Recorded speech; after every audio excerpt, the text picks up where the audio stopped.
الحمد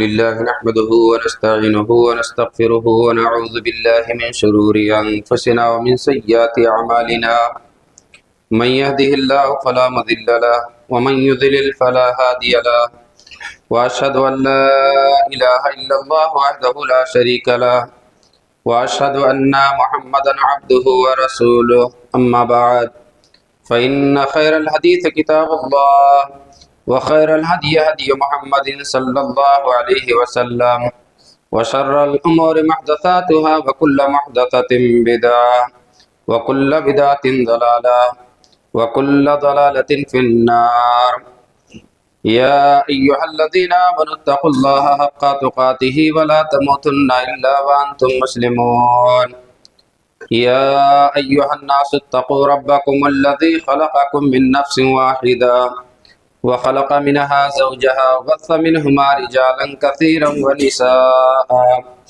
واتقوا الله الذي تساءلون به والأرحام إن الله كان عليكم رقيبا يا أيها الذين آمنوا اتقوا الله وقولوا قولا سديدا يصلح لكم أعمالكم ويغفر لكم ذنوبكم ومن يطع الله ورسوله فقد فاز فوزا عظيما فأعوذ بالله من الشيطان الرجيم بسم الله الرحمن الرحيم قاف والقرآن المجيد بل عجبوا أن جاءهم منذر منهم فقال الكافرون هذا شيء عجيب أإذا متنا وكنا ترابا ذلك رجع بعيد قد علمنا ما تنقص الأرض منهم وعندنا كتاب حفيظ بل كذبوا بالحق لما جاءهم فهم في أمر مريج أفلم ينظروا إلى السماء فوقهم كيف بنيناها وزيناها وما لها من فروج والأرض مددناها وألقينا فيها رواسي وأنبتنا فيها من كل زوج بهيج تبصرة وذكرى لكل عبد منيب ونزلنا من السماء ماء مباركا فأنبتنا به جنات وحب الحصيد والنخل باسقات لها طلع نضيد رزقا للعباد وأحيينا به بلدة ميتا كذلك الخروج كذبت قبلهم قوم نوح وأصحاب الرس وثمود وعاد وفرعون وإخوان لوط وأصحاب الأيكة وقوم تبع كل كذب الرسل فحق وعيد أفعينا بالخلق الأول فلهم في لبس من خلق جديد وقال تعالى في مقام آخر أعوذ بالله من الشيطان الرجيم فمن شهد منكم الشهر فليصم وقال النبي صلى الله عليه وسلم من صام رمضان إيمانا واحتسابا غفر له ما تقدم من ذنبه رب اشرح لي صدري ويسر لي امری واحلل عقدۃ من لسانی یفقهوا قولی۔ برادران اسلام، دینی ملی بھائیوں، بزرگوں، نوجوان ساتھیوں اور عزیز بچوں، ہر طرح کی تعریف اللہ رب العالمین کے لیے جس نے ہم تمام کو اسلام جیسا پاکیزہ نظام عطا کیا، اور اس کے بعد درود و سلام نازل ہوں اللہ کے بھیجے ہوئے تمام نبیوں پر، بالخصوص ہم سب کے آخری نبی جناب محمد الرسول اللہ صلی اللہ علیہ وسلم پہ۔ حضرات گرامی، اللہ تعالیٰ نے ہمیں اور آپ کو اس دنیا کے اندر عبادت کے لیے پیدا کیا۔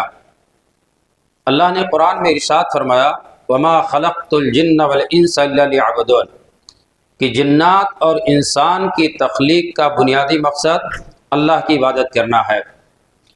یہ عبادت مرتے دم تک کرنا ہے۔ وَاعْبُدْ رَبَّكَ حَتَّى يَأْتِيَكَ الْيَقِينُ، کیا اے لوگوں اپنے پروردگار کی عبادت کرو یہاں تک کہ تمہیں موت آ پہنچے۔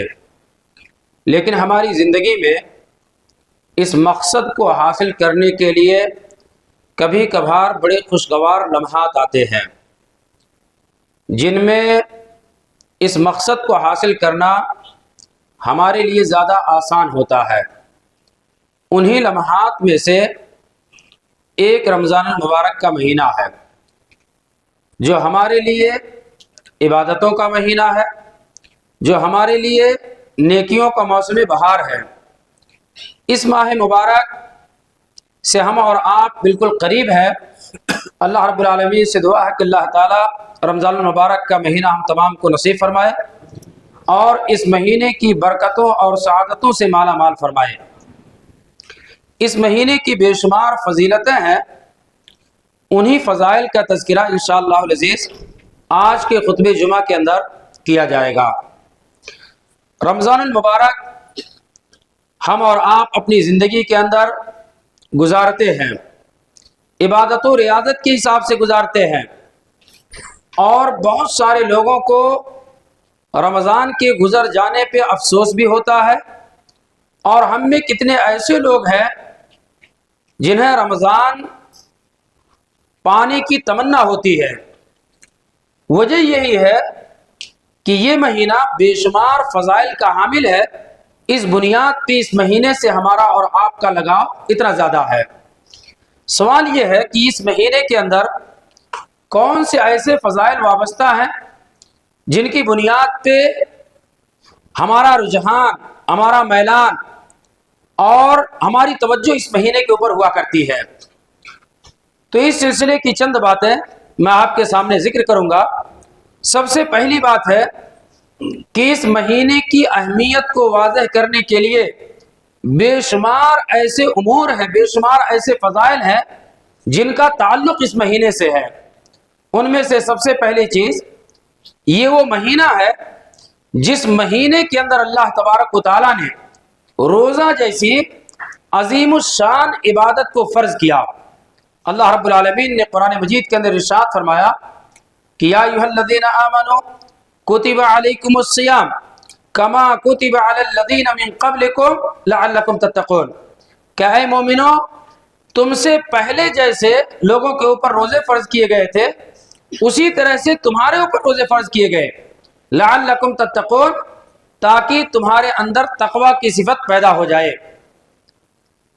اس مہینے کے اندر عظیم ترین عبادت اللہ تبارک و تعالیٰ نے روزے کی شکل میں فرض کیا، اور یہ عبادت کوئی معمولی عبادت نہیں ہے۔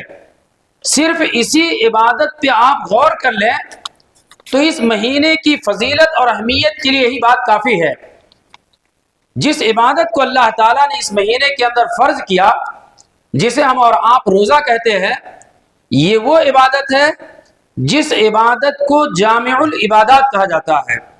جامع العبادات کا مطلب ہوتا ہے کہ عبادت تو ایک ہے لیکن یہ اپنے ساتھ بہت ساری عبادتوں کو جوڑ لیتی ہے۔ اسی لیے آپ دیکھیں رمضان کے مہینے میں مسجدوں کے اندر لوگوں کی جو تعداد ہوتی ہے وہ تعداد اور دنوں میں نہیں دکھتی، وجہ روزہ ہے۔ رمضان کے مہینے میں قرآن کی تلاوت جتنی کثرت سے کرنے والے آپ کو ملیں گے اور دوسرے مہینوں کے اندر نہیں ملیں گے۔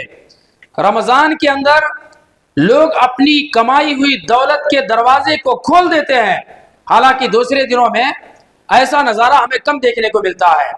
تو یہ ساری عبادتیں اس بنیاد پہ آدمی انجام دیتا ہے کیونکہ وہ روزہ رکھتا ہے۔ اسی لیے اللہ کے نبی صلی اللہ علیہ وسلم نے اسی جامعیت کی بنیاد پہ پیر کے دن روزہ رکھا، جمعرات کے دن روزہ رکھا، شعبان کے مہینے میں روزہ رکھتے تھے۔ وجہ کیا تھی؟ صحیح مسلم وغیرہ کے اندر روایات موجود ہیں کہ ان دنوں میں پیر کے دن، جمعرات کے دن، شعبان کے مہینے میں بندوں کا عمل اللہ کی بارگاہ میں پیش کیا جاتا۔ تو اللہ کے نبی صلی اللہ علیہ وسلم کوئی اور عبادت اس موقع پہ منتخب نہیں کیے۔ آپ نے اگر کوئی عبادت اپنایا تو وہ روزہ ہے، اس لیے کہ جب آدمی روزہ رکھتا ہے قرآن بھی پڑھتا ہے، روزہ رکھتا ہے نمازوں کا اہتمام بھی کرتا ہے، آدمی جب روزہ رکھتا ہے صدقہ و خیرات بھی کرتا ہے، آدمی جب روزہ رکھتا ہے تو بہت سارے ایسے خیر کے امور انجام دیتا ہے جو دوسری عبادتوں سے وابستہ نہیں ہوا کرتی ہیں۔ تو روزہ جو اس مہینے کے اندر اللہ نے فرض کیا یہ جامع العبادات ہے۔ دوسرے نمبر پہ روزہ ایک ایسی عبادت ہے کہ تمام عبادتوں کے اندر آپ کو اخلاص داخل کرنے کی ضرورت ہوتی ہے، لیکن دنیا کے اندر اللہ نے جتنی عبادتیں مشروع قرار دی واحد ایک عبادت ہے جس کے اندر فطری طور پہ اخلاص ہوتا ہے۔ نماز آدمی پڑھتا ہے، ہو سکتا ہے بغیر اخلاص کے پڑھے، آدمی صدقہ و خیرات کرتا ہے، ہو سکتا ہے اخلاص نہ ہو، لیکن روزہ ایک ایسی عبادت ہے جس کے اندر اخلاص ہوتا ہی ہوتا ہے۔ اسی اخلاص کی بنیاد پہ حدیث قدسی اللہ کے نبی صلی اللہ علیہ وسلم فرماتے ہیں کہ اللہ نے فرمایا کل عمل ابن آدم یضاعف الحسنۃ بعشر امثالها الى 700 ضعف الا الصوم فانه لي وانا اجزي به۔ اللہ کے نبی صلی اللہ علیہ وسلم فرماتے ہیں کہ اللہ تعالیٰ کہتا ہے کہ اللہ رب العالمین ہر نیکی کا ثواب 10 گنا سے لے کر 700 گنا بڑھا کر دیتا ہے، لیکن روزہ اللہ فرماتا فَإِنَّهُ لِي، روزہ بندہ میرے لیے رکھتا ہے۔ حالانکہ نماز بھی بندہ اللہ کے لیے پڑھتا ہے، صدقہ و خیرات بھی اللہ کے لیے کرتا ہے، تلاوت قرآن اللہ کے لیے کرتا ہے، تمام نیکیاں اللہ کے لیے کرتا ہے، پھر اللہ تعالیٰ نے روزے کے لیے کیوں کہا فَإِنَّهُ لِي، یہ میرے لیے ہے؟ کیوں؟ اس لیے کہ روزہ واحد عبادت ہے جس کے اندر اخلاص فطری طور پہ موجود ہوتا ہے۔ اور اس کے بعد اللہ تعالیٰ نے اسی اخلاص کی بنیاد پہ، اخلاص سے معمور ہونے کی بنیاد پہ اللہ نے فرمایا وَأَنَا أَجْزِي بِهِ، روزے کا بدلہ میں دینے والا ہوں۔ اللہ تعالیٰ نے کسی فرشتے کی ڈیوٹی نہیں لگائی، کیوں؟ اس لیے کہ اخلاص سے معمور عبادت ہوتی ہے۔ تیسری چیز آپ دیکھیں، یہ وہ عبادت ہے جس سے تقوی کا حاصل کرنا انسان کے لیے آسان ہوتا ہے۔ اور اللہ نے جہاں پہ روزے کی فرضیت کا اعلان کیا تو اللہ نے کیا فرمایا لعلکم تتقون، تاکہ تم متقی ہو جاؤ۔ کیوں آدمی متقی ہوتا ہے روزے سے؟ اللہ ابن قیم الجوزیہ رحمۃ اللہ علیہ کہتے ہیں کہ انسان کے گمراہی کے 2 راستے ہوتے ہیں، ایک راستہ ہوتا ہے شبہات کا، اور شبہات کے راستے سے بچنے کے لیے آدمی کے پاس علم ہونا چاہیے، اور گمراہی کا دوسرا راستہ ہے شہوات کا۔ جب آدمی روزہ رکھتا ہے تو شہوات کو کچل دیتا ہے، اور شہوات کو روزہ جب کچل دیتا ہے تو شہوات کے راستے جتنے بھی گناہ ہیں انسان ان سے بچ جاتا ہے۔ اس لیے تقوی حاصل کرنا روزے کے ذریعے سے انسان کے لیے ممکن ہوتا ہے۔ اور آگے آپ بڑھیں، یہ وہ واحد عبادت ہے، بلکہ تمام عبادتوں کے اندر اسلام کا یہ تصور ہے، اسلام کے تمام بتائے ہوئے اعمال کے اندر، عبادات کے اندر یہ چیز آپ یکساں طور پہ پائیں گے کہ روزے کے اندر مساوات کا اظہار ہوتا ہے۔ مساوات کا اظہار کیسے ہوتا ہے؟ تمام مسلمان، چاہے کوئی غریب ہو چاہے کوئی امیر ہو، سارے لوگوں کے لیے سحری کا ایک وقت ہے، سارے لوگوں کے لیے افطاری کا ایک وقت ہے۔ 1 منٹ بھی آگے پیچھے کسی بڑے اور چھوٹے کا کوئی فرق نہیں ہے۔ یہ برابری آپ کو نماز کے اندر بھی ملے گی، یہ برابری آپ کو حج کے اندر بھی ملے گی، یہ برابری اسلام کی جملہ عبادات کے اندر ملتی ہے۔ تو روزے کے اندر آپ دیکھیے، ایک مالک دسترخوان پہ بیٹھا ہے اور ایک اس کا غلام دسترخوان پہ بیٹھا ہے، دونوں لوگ ایک ہی ٹائم پہ افطاری کریں گے۔ کبھی ایسا نہیں ہوا ہوگا کہ وہ مالک ہے اس لیے 1 منٹ پہلے وہ افطاری کر لے، اور غلام ہے اس کو 1 منٹ بعد افطاری کا ٹائم بتایا جائے، یا افطاری کا ٹائم شریعت نے 1 منٹ بعد متعین کیا۔ تو یہ مساوات کا جو مزاج ہے روزے کے ذریعے سے ہمیں اور آپ کو ملتا ہے۔ اسی طرح سے روزہ جو عبادت ہے، اس عبادت کے ذریعے سے صبر کا اور اپنے اندر کنٹرولنگ پاور پیدا کرنے کا ملکہ ہمیں حاصل ہوتا ہے۔ اللہ ابن قیم الجوزیہ رحمۃ اللہ علیہ فرماتے ہیں کہ ایمان کے 2 پارٹ ہیں، ایک پارٹ صبر پہ مشتمل ہے اور دوسرا پارٹ شکر پہ مشتمل ہے۔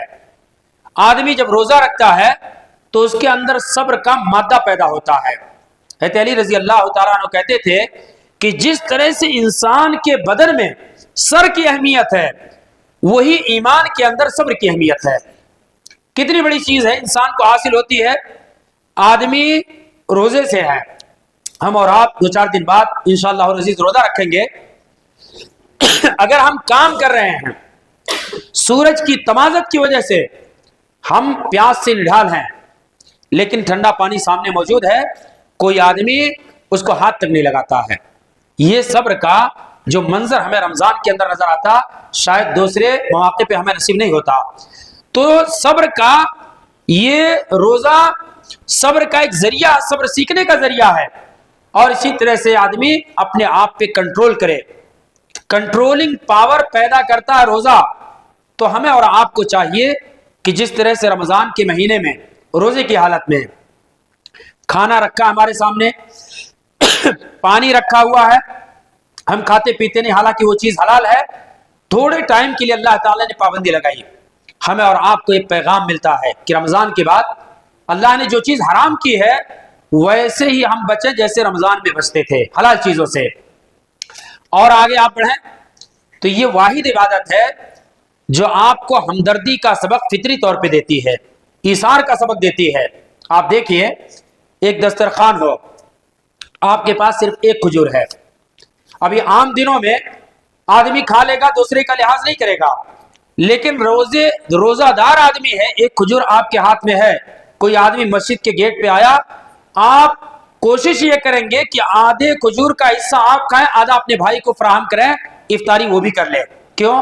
اس لیے کہ شریعت نے روزے کے اندر خود ہمدردی رکھی ہے، اور اسی روزے کی برکت ہے کہ مثال کے طور پہ ہم مالدار ہیں، ہم کو بھوک اور فاقہ کشی معلوم نہیں ہوتی، لیکن جب روزہ رکھتے ہیں تو ہمیں سمجھ میں آتا ہے کہ بھوک کی تکلیف، پیاس کی تکلیف کیا ہوتی ہے۔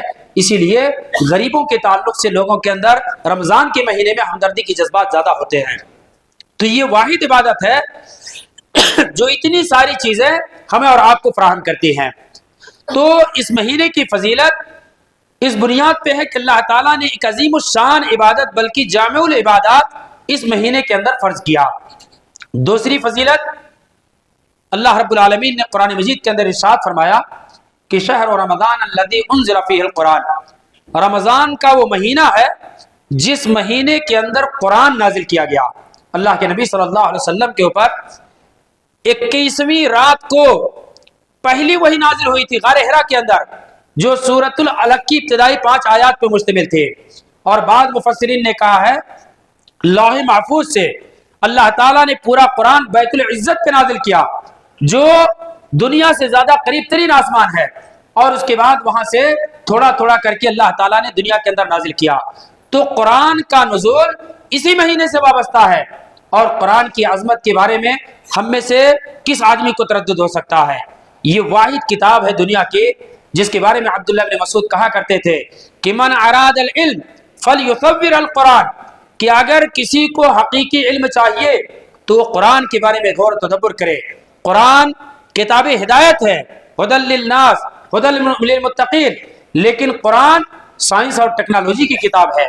سائنس کے اندر میڈیکل طبی معاملات بھی ہیں، سائنس کے اندر دنیا کے اندر جتنے بھی علوم پائے جاتے ہیں وہ تمام علوم کی آخری کتاب قرآن مجید ہے۔ تو یہ ایسی عظیم الشان کتاب کہ اپنوں کے علاوہ غیروں نے بھی اس کی حقانیت کو تسلیم کیا ہے۔ یہ کتاب اسی مہینے کے اندر نازل ہوئی، اس بنیاد پہ اس مہینے کی ایک فضیلت کے طور پہ یہ ہمیں تسلیم کرنا ہوگا۔ اور آگے آپ بڑھیں، اسی مہینے کی ایک رات ایسی ہے کہ 1000 مہینہ اگر کوئی آدمی عبادت کرے تو اس سے بہتر اس رات کی عبادت ہے، اس کو ہم اور آپ لیلۃ القدر کے حساب سے جانتے ہیں۔ اللہ تعالیٰ نے قرآن مجید کے اندر ارشاد فرمایا کہ لیلۃ القدر خیر من الف شہر، کہ آدمی اگر ایک رات عبادت کرتا ہے تو 1000 مہینوں کی عبادت سے اس ایک رات کی عبادت بہتر ہوتی ہے۔ سال کے 11 مہینوں کے اندر ایسی محتم بشان رات آپ کو نہیں ملے گی۔ اگر کوئی سال کے اندر ایک رات ہے تو اس رات کا تعلق بھی اسی ماہ مبارک سے ہے۔ تو یہ اس ماہ مبارک کی فضیلت ہے۔ اسی طرح سے آپ اور آگے آپ رہیں، اللہ کے نبی صلی اللہ علیہ وسلم نے فرمایا کہ رمضان کے مہینے میں اگر کوئی آدمی عمرہ کرتا ہے فَإِنَّهَا تَعْدِلُ حَجَّةً، تو عمرہ کرنے کا ثواب رمضان کے مہینے میں حج کے برابر ہوتا ہے۔ اور بعض روایتوں کے اندر آتا ہے فَإِنَّهَا تَعْدِلُ حَجَّةً مَعِي، کہ اگر کوئی آدمی رمضان کے مہینے میں عمرہ کرتا ہے تو اللہ کے نبی صلی اللہ علیہ وسلم کے ساتھ حج کا ثواب ملتا ہے اس کو۔ یہ فضیلت اور دنوں میں آپ کو نہیں ملے گی۔ آپ شوال میں عمرہ کریں، ذوالحجہ میں، ذوالقعدہ میں، کسی بھی مہینے میں آپ عمرہ کریں، یہ فضیلت آپ کو حاصل نہیں ہوگی۔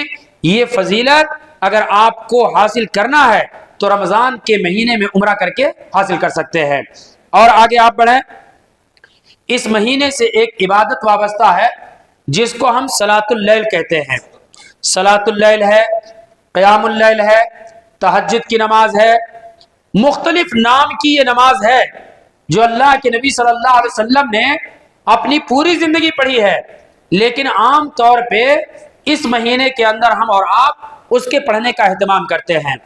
اللہ کے نبی صلی اللہ علیہ وسلم نے اس نماز کے بارے میں کہا کہ من قام رمضان ایمانا واحتسابا غفر له ما تقدم من ذنبه، کہ جو آدمی ایمان رکھتے ہوئے، یہ بات یاد رکھیں کہ ایمان کے بغیر کوئی بھی نیکی اللہ کی بارگاہ میں قبول نہیں ہوتی، تو جو آدمی ایمان رکھتے ہوئے اور ثواب کی امید رکھتے ہوئے، ایسا نہیں ہے کہ ہمارے 10 ساتھی جا رہے ہیں مسجد کے اندر تراویح پڑھنے، ہم بھی ان کے ساتھ ہو لیے، نہیں تو وہ لوگ کہیں گے کہ فلاں آدمی تراویح نہیں پڑھتا ہے، تو ثواب کی امید رکھتے ہوئے بالقصد جا کر کے اگر اس نے تراویح پڑھی تو اللہ کے نبی صلی اللہ علیہ وسلم فرماتے ہیں کہ غفر له ما تقدم من ذنبه، تو اس کے پچھلے تمام گناہوں کو اللہ تبارک و تعالی معاف فرما دیتا ہے۔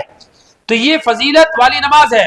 اور آپ اٹھائیے امام ترمذی کی کتاب سنن ترمذی، اس کے اندر نقل کرتے ہیں کہ اگر آپ نے جماعت کے ساتھ نماز پڑھی تراویح کی اور جا کر کے آپ گھر میں سو گئے تو پوری رات آپ کو عبادت کرنے کا ثواب ملے گا، پوری رات تہجد پڑھنے کا ثواب ملے گا۔ تو یہ عبادت اسی مہینے سے عام طور پہ ہم جوڑتے ہیں اور اس مہینے کے اندر جماعت کے ساتھ اس نماز کے پڑھنے کا اہتمام کرتے ہیں۔ یہ بھی اس مہینے کی فضیلت کو بیان کرنے کے لیے ایک عبادت ہے۔ اور آگے آپ پڑھیں، اسی مہینے کے اندر ایک عشرہ ایسا ہے، 10 دن، جو سال کے تمام 10 دنوں کے مقابلے میں زیادہ بہتر ہے۔ حضرت ابو عثمان النہدی رحمۃ اللہ علیہ کہتے تھے کہ سلف صالحین سال کے 3 عشروں کو بڑی اہمیت دیا کرتے تھے، ان میں سے ایک عشرہ رمضان کا ہوتا تھا، رمضان کا آخری عشرہ، اور ایک محرم کا پہلا عشرہ، اور اسی طرح سے ایک ذی الحجہ کا پہلا عشرہ۔ ذی الحجہ کے پہلے عشرے سے متعلق عبداللہ بن عباس وغیرہ کی روایت ہے کہ ان 10 دنوں کے اندر اگر کوئی عبادت آپ کرتے ہیں تو اللہ کو اتنا پسند ہے کہ اور دن میں وہی آپ عبادت کیجئے تو اللہ کو اتنا محبوب نہیں ہے۔ تو اللہ ابن تیمیہ رحمۃ اللہ علیہ سے پوچھا گیا کہ رمضان کی آخری عشرے کی بھی فضیلتیں ہیں اور ذی الحجہ کی ابتدائی 10 دنوں کی فضیلتیں ہیں، تو سال میں ان دونوں میں افضل کون ہے؟ تو شیخ الاسلام اللہ ابن تیمیہ رحمۃ اللہ علیہ نے فرمایا کہ پورے سال کی اگر راتیں دیکھی جائیں تو رمضان کے آخری عشرے کی راتیں پورے سال کی تمام راتوں سے افضل راتیں ہیں، اور اگر دن دیکھا جائے تو ذی الحجہ کے جو ابتدائی 10 دن ہیں، دنوں کو اگر دیکھا جائے تو سال کے تمام دنوں سے ذی الحجہ کے 10 دن زیادہ افضل ہیں۔ یہ تو شیخ الاسلام اللہ ابن تیمیہ رحمۃ اللہ علیہ نے توجیہ پیش کی، لیکن یہ جو 10 دن ہیں ذی الحجہ کے، رمضان کے آخری جو 10 دن ہیں، ماں عائشہ کہتے ہیں اذا دخل العشر، جب رمضان کا آخری عشرہ داخل ہوتا تھا، شد مئزرہ، تو اللہ کے نبی صلی اللہ علیہ وسلم کمر بستہ ہو جاتے تھے۔ کمر بستہ ہونے کا مطلب کیا ہے؟ ایک معنی تو یہ ہے کمر کس لینے کا کہ آپ اپنے بیوی بچوں کو سے دور ہو جاتے تھے، خالی عبادت کے لیے اپنے آپ کو خاص کر لیتے، اور دوسرا معنی ہے کہ چاقو چوبند ہو جاتے کہ اب بڑے اہم مواقع ہمیں ملنے والے ہیں اور ان مواقع سے ہمیں زیادہ سے زیادہ فائدہ اٹھانا ہے۔ ام المومنین کہتی ہیں کہ شد مئزرہ، کمر بستہ ہو جاتے تھے۔ وَأَحْيَا لَيْلَهُ، یہاں پہ بھی رات کا تذکرہ ہے کہ آپ راتوں کو جاگتے تھے۔ وَأَيْقَظَ أَهْلَهُ، اور ان 10 راتوں کی اہمیت کی بنیاد پہ آپ اپنی بیویوں کو بھی جگاتے تھے کہ اٹھو اللہ کی عبادت کرو، یہ سونے کی گھڑی نہیں ہے۔ تو یہ آخری عشرہ ہمیں اور آپ کو اسی رمضان کے اندر ملتا ہے جس کی 10 راتیں پورے سال کی تمام راتوں سے افضل راتیں ہیں، اور اگر لیلۃ القدر کو دیکھا جائے تو ایسی صورت میں اس کا تو تذکرہ اللہ تعالیٰ نے قرآن مجید کے اندر کیا کہ 1000 راتوں سے بہتر ہیں۔ اسی طرح سے اس مہینے کی اہمیت کو بیان کرنے کے لیے اسی مہینے سے وابستہ ایک عبادت ہے جس کو ہم اعتکاف کہتے ہیں۔ ام المومنین مائی عائشہ کہتی ہیں کہ اعتکف النبی صلی اللہ علیہ وسلم فی العشر الاواخر من رمضان، کہ رمضان کے آخری عشرے میں اللہ کے نبی صلی اللہ علیہ وسلم اعتکاف کیے. کان یعتکف، یعنی اعتکاف کرتے تھے، حتی توفاہ اللہ، یہاں تک کہ اللہ تعالیٰ نے آپ کو وفات دے دیا. پوری زندگی کا عمل نبی کریم صلی اللہ علیہ وسلم کا یہی تھا کہ آپ آخری عشرے میں اعتکاف کرتے تھے یہاں تک کہ اس دنیا سے چلے گئے. اس کے بعد کہتے ہیں ثم اعتکف ازواجہ من بعدہ، نبی کریم صلی اللہ علیہ وسلم جب اس دنیا سے رخصت ہو گئے تو آپ کی بیویوں نے بھی اسی آخری عشرے میں اعتکاف کیا ہے. یہاں ایک مسئلہ واضح کر دینا ضروری ہے کہ اعتکاف کا تعلق مسجد سے ہے. قرآن میں اللہ نے فرمایا وَأَنْتُمْ عَاكِفُونَ فِي الْمَسَاجِدِ، مسجد کو اعتکاف کو مسجد سے جوڑا گیا. بہت ساری ہماری مائیں اور بہنیں ہوتی ہے جو یہ سمجھتی ہیں کہ ہم اپنے گھر کے کسی خاص علاقے میں بیٹھ جائیں وہ ہمارا اعتکاف ہوگا. اعتکاف مسجد کے ساتھ جڑا ہوا عمل ہے، یہ گھروں کے اندر نہیں ہوتا ہے. گھر کے اندر آپ عبادت کیجئے اور دوسرے کام کیجئے، اس کے لیے گھر میں کر سکتے، لیکن اگر اعتکاف کرنا ہے تو مسجد میں جانا ضروری ہے. مسجد کے بغیر اعتکاف کا تصور نہیں ہے. تو اسی کے ساتھ ایک اور عبادت جڑی ہوئی ہے. اسی طرح سے آپ دیکھیں اس مہینے کے حوالے سے اللہ کے نبی صلی اللہ علیہ وسلم نے ایک حدیث کے اندر ارشاد فرمایا کہ اذا كانت اول لیلۃ من شہر رمضان، کہ جب رمضان کی پہلی رات آتی ہے، سال کے کسی مہینے کو یہ مقام حاصل نہیں ہے. اللہ کے نبی صلی اللہ علیہ وسلم فرماتے ہیں، سنن ترمذی کی حدیث ہے، کہ جب رمضان کی پہلی رات آتی ہے صفدت الشیاطین، تو شیطانوں کو قید کر دیا جاتا ہے. ومردۃ الجن، اور جناتوں میں جو سرکش ہوتے ہیں ان کو بھی قید کر دیا جاتا ہے. یہاں پہ یہ غلط فہمی نہیں ہونی چاہیے کہ جتنے بھی شیطان ہیں تمام کو اٹھا کے بند کر دیا جاتا ہے. اہل علم نے کہا کہ شیطانوں کو کے 3 درجات ہیں. ایک درجہ ہے ابلیس کا، جو شیطانوں کا بابا ہے، جس کے ذریعے سے شیطانوں کی نسل پھیلی، جناتوں کی نسل پھیلی. تو ابلیس کو قیامت تک کے لیے اللہ تعالیٰ نے مہلت دی، اس کا تذکرہ قرآن مجید کے اندر ہے. تو ابلیس کو کبھی بھی بند نہیں کیا جاتا.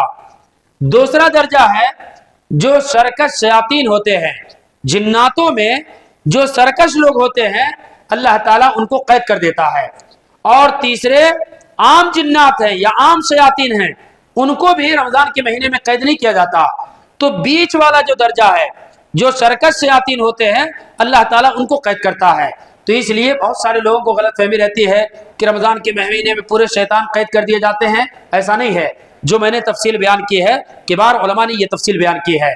تو بہرحال اس مہینے کے اندر شیطانوں کو جو سرکش جنات ہوتے ہیں اللہ تعالیٰ ان کو پابندی سلاسل کر دیتا ہے.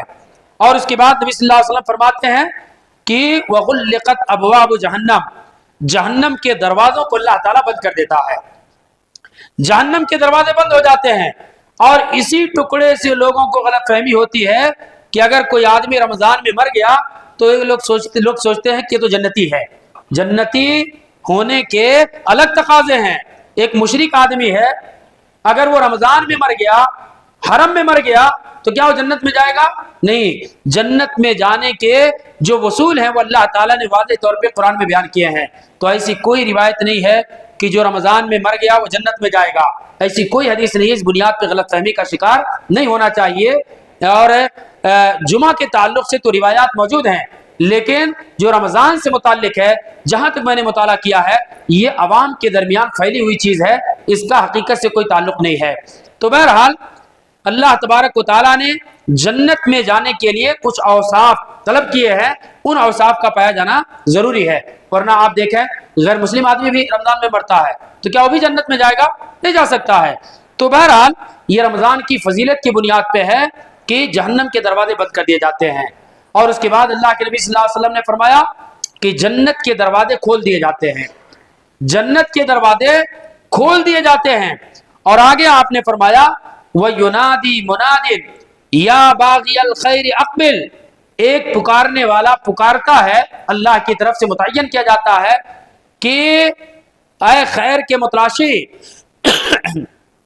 خیر کو حاصل کرو، خیر کو حاصل کرنے کی کوشش کرو، اور اگر کوئی برائی کا ارتکاب کرنے والا ہے تو اس کو روکتا ہے، اعلان کر کے اس کو روکا جاتا ہے۔ یہ کیفیت کیا ہے اللہ بہتر جانتا، لیکن اس حدیث کے اندر موجود ہے۔ اور اس کے بعد اللہ کے نبی صلی اللہ علیہ وسلم فرماتے ہیں کہ وَلِلَّهِ وَتَقَاءُ مِنَ النَّارِ، کہ جہنم سے اللہ تعالی رمضان کے اندر لوگوں کو آزاد کرتا ہے۔ تو یہ ایک فضیلت ہے۔ اس طرح کی بہت ساری فضیلتیں اس مہینے سے وابستہ ہیں۔ خلاصہ کلام یہ ہے کہ یہ مہینہ بڑی فضیلتوں کا حامل ہے، اس لیے عام مہینوں کی طرح سے اس مہینے کو ہمیں اور آپ کو نہیں گزارنا چاہیے۔ اس مہینے کو کیسے ہم گزاریں گے؟ اس کے لیے سب سے بنیادی چیز ہے کہ اس مہینے کو ہم اور آپ یہ جانتے ہیں کہ یہ مہینہ عبادتوں کا مہینہ ہے۔ ہم روزہ رکھتے ہیں، تراویح پڑھتے ہیں، قرآن پڑھتے ہیں، صدقہ و خیرات کرتے ہیں، اور اعتکاف بھی کرتے ہیں۔ لیلۃ القدر کو پانے کے لیے ہم جاگتے بھی ہیں، بہت ساری عبادتیں کرتے ہیں۔ ان عبادات کی قبولیت کے لیے ہمیں ابھی سے فکر کرنا چاہیے، اور عبادات کی قبولیت کے لیے اپنے عقیدے کو درست کریں۔ عبادات کو مقبول بنانے کے لیے ہم اور آپ سنت پہ عمل کریں۔ عبادات کو مقبول بنانے کے لیے ہم اپنے اندر اخلاص پیدا کریں۔ اپنی عبادتوں کو مقبول بنانے کے لیے عبادت سے پہلے بھی اور عبادت کے بعد بھی اللہ تعالیٰ سے ہم دعا کریں، ربنا تقبل منا انک انت السمیع العلیم، جس طرح سے ابراہیم علیہ السلام نے دعا کی تھی۔ اور اسی طرح سے اس مہینے کو گزارنے کے لیے بنیادی نقطہ ہے کہ ایک ایک پل اور ایک ایک لمحہ اس مہینے کو ہم اپنے لیے مفید بنانے کی کوشش کریں۔ میرے بھائیو اور دوستو، یہ بات میں کھلے الفاظ میں کہنا چاہوں گا کہ جہاں پہ ہم عبادتوں کی طرف بڑھتے ہیں، عبادتوں کی طرف رجحان ہوتا ہے، وہیں پہ ہمارے بہت سارے اوقات اس مہینے کے اندر ضائع ہو جاتے ہیں۔ آپ دیکھیے وقت کا ضیاع، آپ عصر کے بعد سے لے کر کے مغرب تک جو ذکر و اذکار کا موقع ہوتا ہے، آپ دیکھیے کیا ایسا نہیں ہوتا ہے کہ مرد حضرات افطاری کی تیاری میں بازار میں، اور ہماری مائیں اور بہنیں دسترخوان کو سجانے کے لیے کچن میں، وہ قیمتی لمحہ ہم سے ضائع ہو جاتا ہے۔ اور اسی طرح سے ابھی رمضان کے آخری عشرے کی میں نے بات کی کہ نبی کریم صلی اللہ علیہ وسلم اتنا اہتمام کرتے تھے، اتنا اہتمام کرتے تھے کہ اپنے گھر والیوں کو بھی جگاتے تھے۔ وہ عشرہ جہاں پہ فضیلت زیادہ ہے، وہیں پہ عید کی تیاری میں اس عشرے کے بیشتر اوقات ہمارے ختم ہو جاتے ہیں۔ اس میں ہم سارے لوگ شریک ہیں۔ ضرورت اس بات کی ہے کہ وہی کام اگر ہم رمضان سے پہلے کر لیں تو ایسی صورت میں رمضان کے اندر بہتر طور سے ہم اپنے اوقات کو استعمال کر سکتے ہیں۔ تیسری بات، اس مہینے کو صحیح طور پہ گزارنے کے لیے ہمیں اور آپ کو اس مہینے کے اندر قرآن سے اپنے آپ کو جوڑنا چاہیے۔ امام مالک رحمۃ اللہ علیہ جو طلباء کو حدیث پڑھایا کرتے تھے، مسند درس کو ترک کر دیتے تھے رمضان میں، اور قرآن پڑھنے کے لیے اپنے آپ کو فارغ کر لیتے تھے۔ تو قرآن پڑھنے کی کوشش کریں، اور زیادہ سے زیادہ قرآن کی ہم تلاوت کریں، اور قرآن کی تلاوت کے ساتھ ساتھ قرآن کے معنی اور مطلب کو بھی سمجھنے کی کوشش کریں۔